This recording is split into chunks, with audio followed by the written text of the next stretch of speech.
When I was a child, there was nothing to eat. I was the eldest of 5, and so it was my job to make sure that I always let my brothers and sisters eat before me. War was inching inward from the coast, and as it marched closer, our food grew scarcer.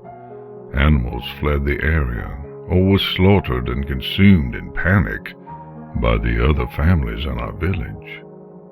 My father was a wise and cautious man, and so we waited to slaughter our 2 chickens until the fall, when grass and tree bark had become too hard to find or inedible. The other families knew we had chickens, and Father stayed up all night every night to watch over them. He had to kill at least one boy from a neighboring town who had gone mad with hunger and tried to burn down our small home with a burning branch. When the chickens were naught but bones, and the bones had grown brittle and porous from Mother's many soups, my parents sent my 2 eldest siblings and I out to collect bugs and field mice for supper. We were hungry, but not quite starving, until one morning we woke to the first frost, and there was nothing alive to eat.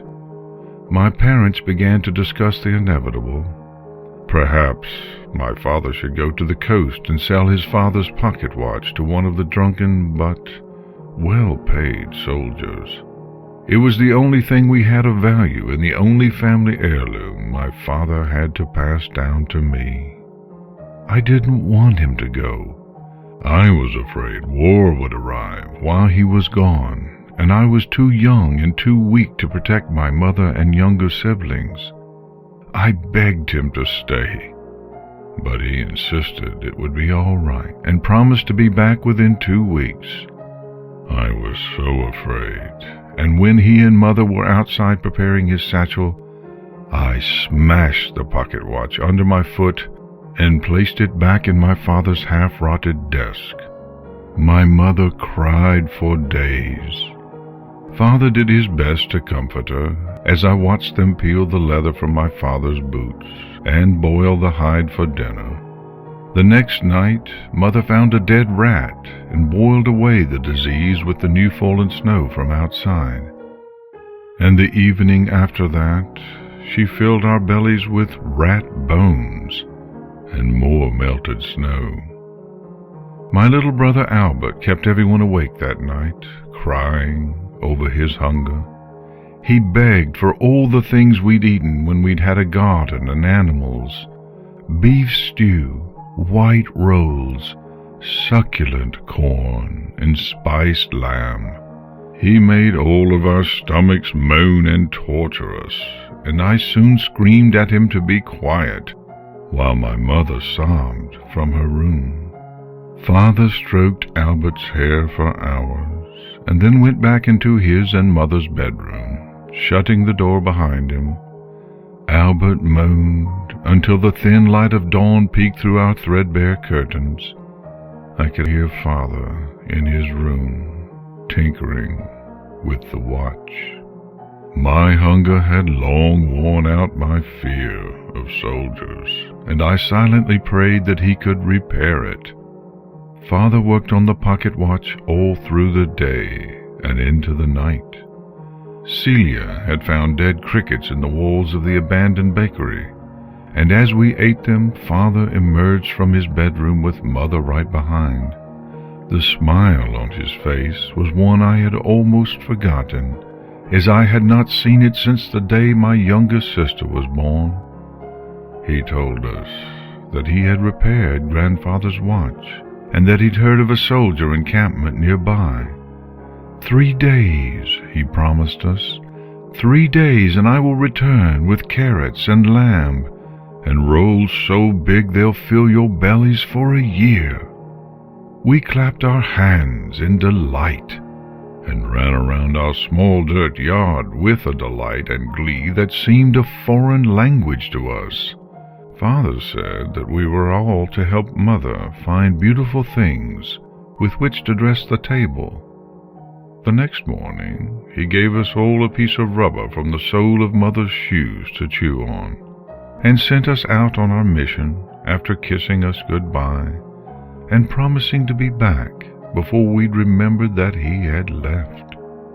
We had such fun that day, gathering horseshoes and shards of broken glass. We threaded bits of twine through the horseshoes to hang above the table, and tied the glass to the ends, hoping they would shimmer in the lamplight. We returned home as the sun set, happy with our day's work, and eager to return to it tomorrow. We weren't yet in sight of home when I first smelled it. Onions, chicken broth, spiced lamb, even sweets. I ran as fast as I could, dropping our table dressing carelessly along the way, in my maddening pursuit for food. I burst through the door to find Mother at the stove, preparing our meal in a quiet reverence. I threw my arms around her and asked if Father was home already. "Yes, my love. He had chanced to meet a wealthy mercenary on the road, who was only too happy to buy your grandfather's watch." I hugged her even tighter and sat down at the table as my brothers and sisters came spilling through the doorway. They found their places quickly, hungry, expectant looks upon their faces. Father came out of the bedroom and took his seat at the end of the table as Mother brought over a steaming platter of spiced boiled lamb. She nodded at us, and we filled our hands with the rich meat, hardly bothering with our plates. After dinner, we were sent to bed with full tummies, barely a word having been said by anyone since our dinner had been set to table.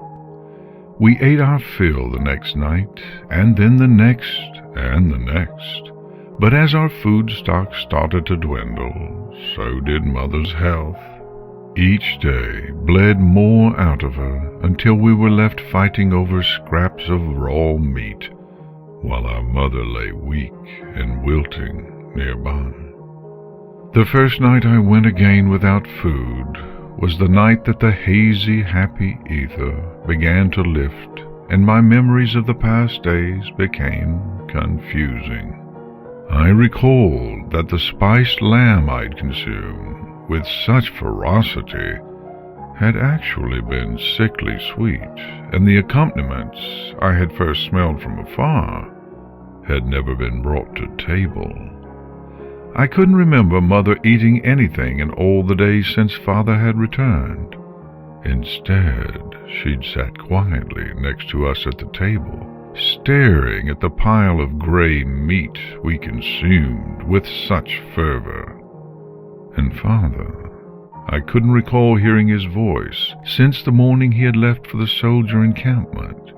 His chair had sat empty night after night, and as the peripherals of my memory formed shape, I couldn't be entirely sure he'd ever been there at all, at least not since the morning he had cut pieces of rubber from Mother's shoes at the table.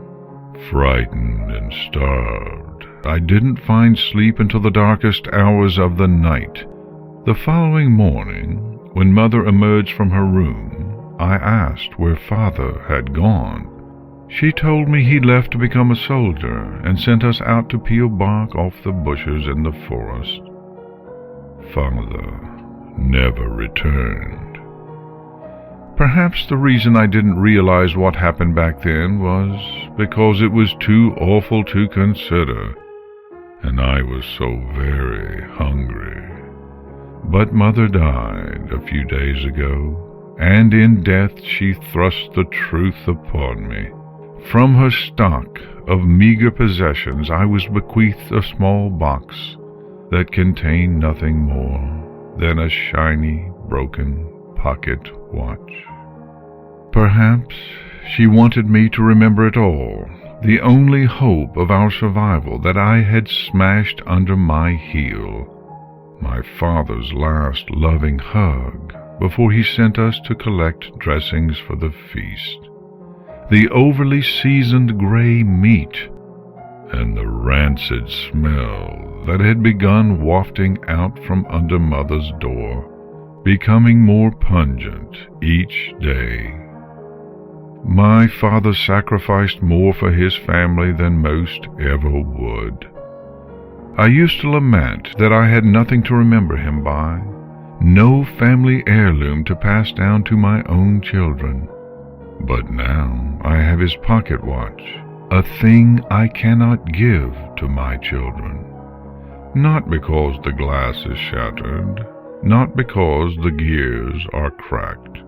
I cannot part with the watch because it is a curse that I must bear.